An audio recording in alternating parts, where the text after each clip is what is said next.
In 2021, a black military family from Maryland faced a heart-wrenching situation. Their 16-year-old autistic son was struggling with self-harm after he broke up with his girlfriend. Concerned for his well-being, they admitted him to Children's National Hospital in Washington, D.C. This decision, made with the intention of helping their son, would lead to a painful legal battle and a family torn apart.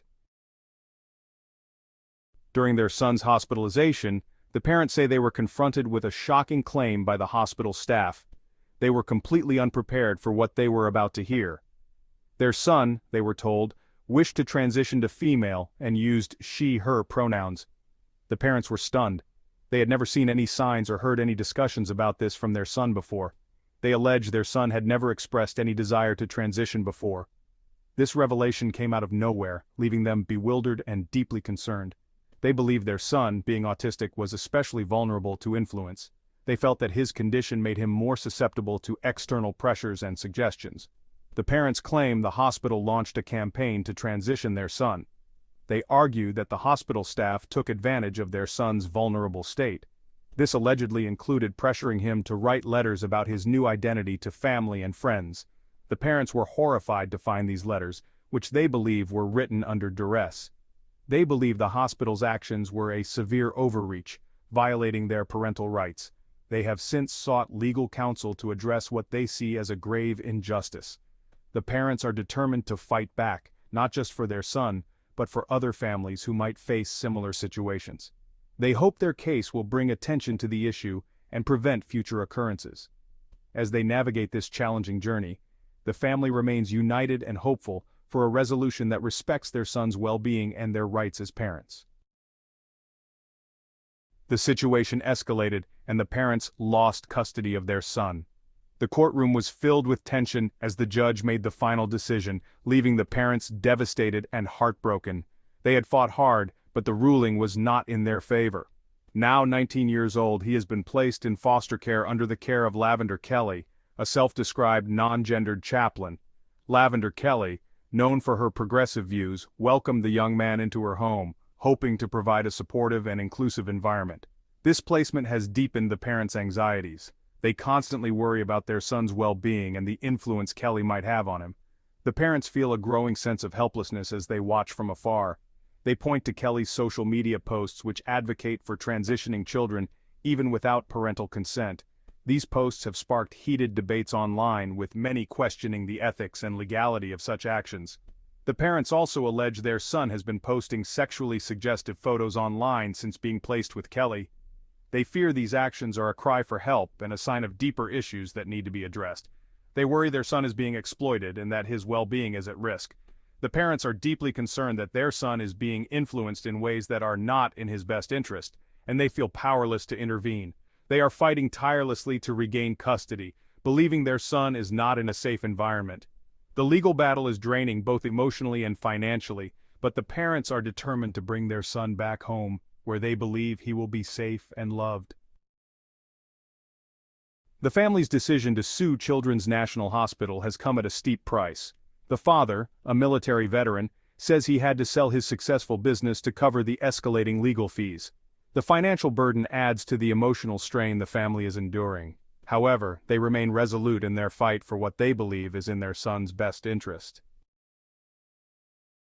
The case has sparked intense discussion on social media, with many users sharing their opinions and engaging in heated debates. Conservative commentators and news outlets have been particularly vocal, often framing the issue in a way that aligns with their political views. Some have gone as far as to describe it as an example of forced transitioning, sparking even more controversy and public outcry. The Gateway Pundit, a right-wing website, has published numerous articles on the case, further fueling the debate and drawing more attention to the issue. Critics, however, accuse outlets like the Gateway Pundit of exploiting the family's story to push a political agenda and spread misinformation. They argue that such coverage is not only misleading but also harmful, as it perpetuates false narratives about transgender healthcare and the experiences of transgender individuals. Social media influencers have also weighed in, using their platforms to either support or criticize the coverage, making the debate even more widespread. Online petitions and social media campaigns have emerged, with people rallying for various causes related to the case. showing the power and reach of social media in shaping public opinion. This emotionally charged case raises profound questions about parental rights, medical ethics, and the treatment of minors with gender dysphoria. The outcome could have far-reaching implications for how hospitals address these complex and sensitive issues in the future. As this family's legal battle continues, it shines a light on the deep divisions in society regarding gender identity. It underscores the importance of respectful dialogue and understanding in navigating these complex issues, especially when it comes to the well-being of vulnerable youth. For a female going to male, if they would continue, you would continuously take testosterone pretty well the rest of their life. It's almost like she'll be a patient for life, that kind of thing. Yeah, in the beginning it's a lot of doctor visits, but after a while you space it out and it's like every 6 to 12 months, which, is being a patient, but doesn't seem so bad. I was under the impression that I was going to take a cure and be healed, and I didn't understand as a mentally ill child that I was signing up for lifelong medicalization. So, and I can say from here as well, there's a lot of our folks at our clinic who are on the autism spectrum as well. Heavy amount of crossover between folks who are somewhere on the spectrum and some also somewhere on the LGBTQIA spectrum as well. Person on the spectrum as well, 21 years old. He was coming here, or at the time he was coming here for mental health, and he is getting his vagina next week. Wow. Anyone who says that you can change your sex is lying to you. You will be chasing constant drugs and surgeries for the rest of your life. 10 years old coming by themselves. 10, 11, yes. Most of the kids are nowhere in any kind of a brain space to really talk about it in a serious way. True hormone therapy, it is life-changing and is difficult to come back from. Like, it's a forever. So we brought in our own therapists to write letters to rubber stamp our surgeries. And they have to understand that the surgery itself is irreversible. There's no doubt the transgender service industry is booming, with WPATH setting the medical agenda. Now, those encouraged to seek these life-altering treatments and surgeries are usually the most vulnerable. Our investigation now reveals just how many of these patients are on the autism spectrum. And as you will see, doctors are very willing to move forward. So I can also say from here, there often is, or my experience here has been a heavy amount of crossover between folks who are somewhere on the spectrum and some also somewhere on the LGBTQIA spectrum as well. A lot of people who are somewhere on the autism spectrum experience a high level of introspection that a lot of other people don't necessarily experience. And I can say from here as well, there's a lot of our folks at our clinic who are on the autism spectrum as well. I actually transitioned someone with your, actually funny story, just between us. It was a person on the spectrum as well, 21 years old. He was coming here, or at the time he was coming here for mental health. And he came down here and he just sat down and he said to me, like, I'm like, so what are you here for? He's like, oh, I saw you do transgender. I said, yes. He's like, well, I think I need to get my penis cut off. Like, where did this come off? And I called his whole family in here, and everyone was like, yeah, no, I always thought he was very femmy, blah, blah, blah, blah, blah. And I was like, I asked this psych here, I thought I would point you to our psych, but he was like, I don't know, like, that's kind of autistic, a bit of sped, blah, blah, blah. But I was like, transitioning is not easy. It doesn't happen like this. You have to inject yourself with hormones, you have to take pills, you have to do blood work. It's, if he makes it, then let's do it. And he is getting his vagina next week. Wow. 1 year. A high percentage of these transgender identified children and youth are on the autistic spectrum. If you talk to detransitioners, many of them are autistic.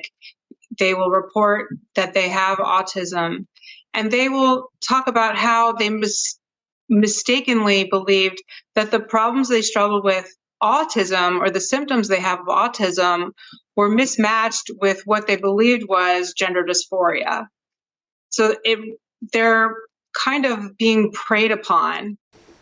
I was under the impression that I was going to take a cure and be healed. And I didn't understand as a mentally ill child that I was signing up for lifelong medicalization. I didn't conceptualize the idea that I was going to be injecting this every 2 weeks forever, and going to appointments and getting needles and blood work and surgery after surgery and revisions and the next one, and like the clavicle shortening, the hairline, everything. I didn't understand that there would always be something to chase. I thought I was just being given the cure. Throughout our investigation, our experts and subjects have echoed the sentiment that there is rarely an alternative to the currently affirming treatments to gender dysphoria, presenting it as a life or death decision. So it's called like dysphoria. It's like gender dysphoria is what it's called, and it's usually you just being so uncomfortable in the body that you're in. And if a 10-year-old's feeling that, like, then you kind of get nervous about depression and like what that can lead into.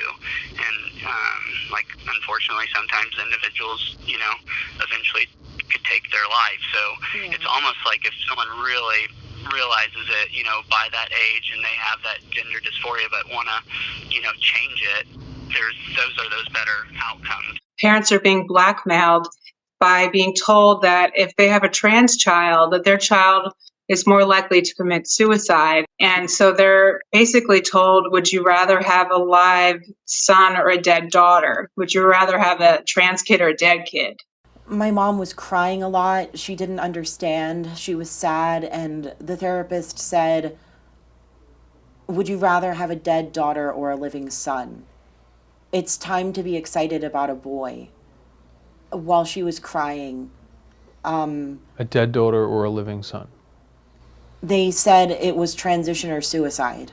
Then I went to university at UC Santa Cruz, and like the ideology was very big there, and I was almost encouraged to transition. I feel like I started considering like, okay, well maybe I should transition because apparently I'm gonna commit suicide if I don't.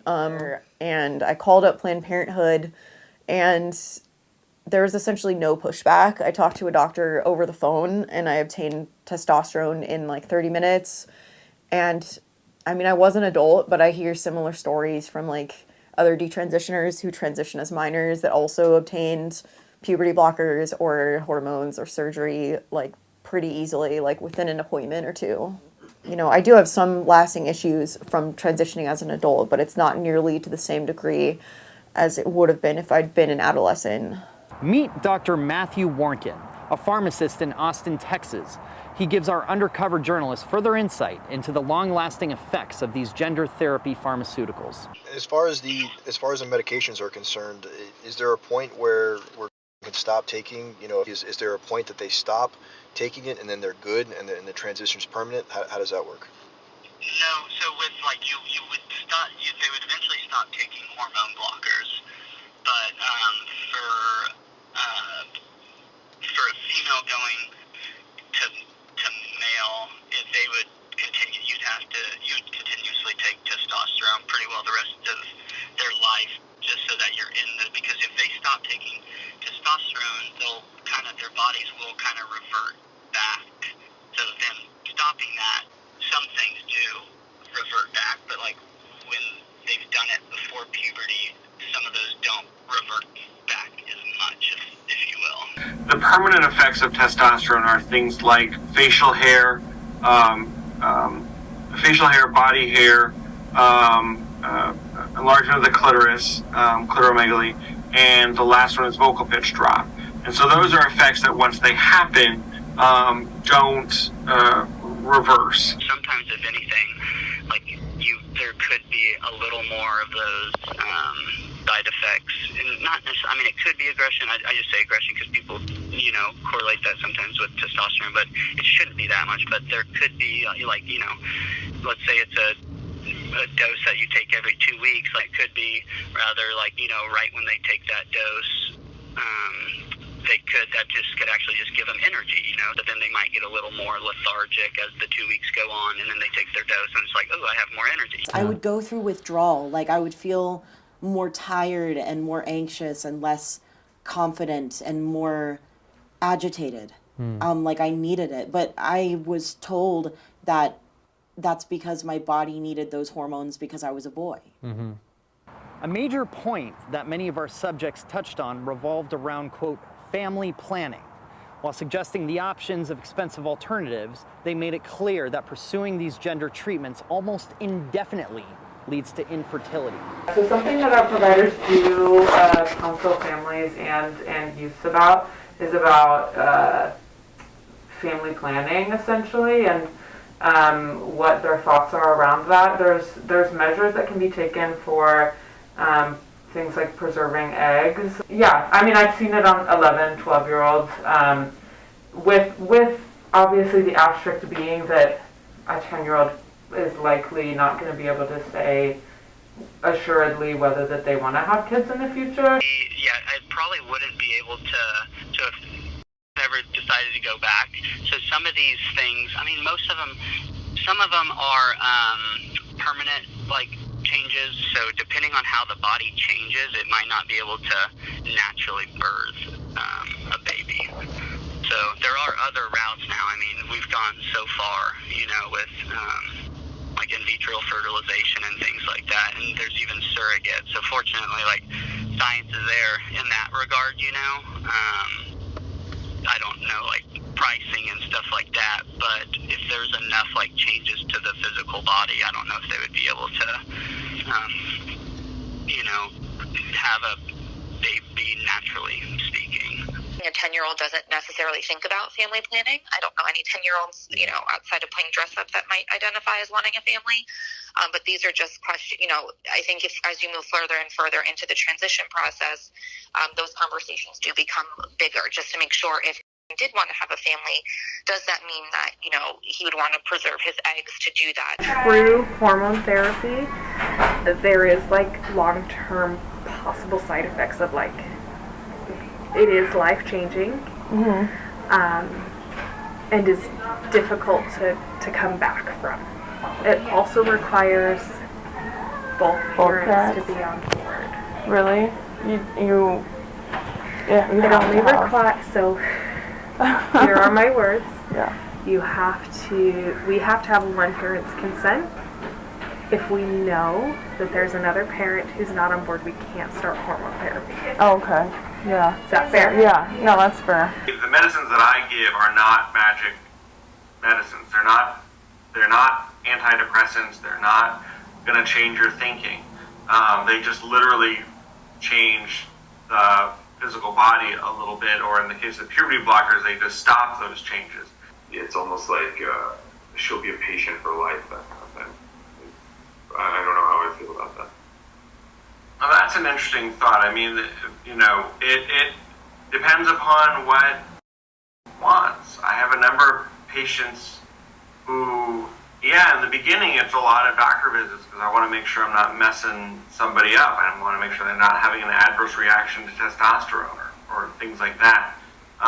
But, you know, after a while you space it out and it's like every 6 to 12 months, which, yeah, is being a patient, but doesn't seem so bad. So, you know, these providers perceive that it's helping them and they're like, I'll fast track these young people.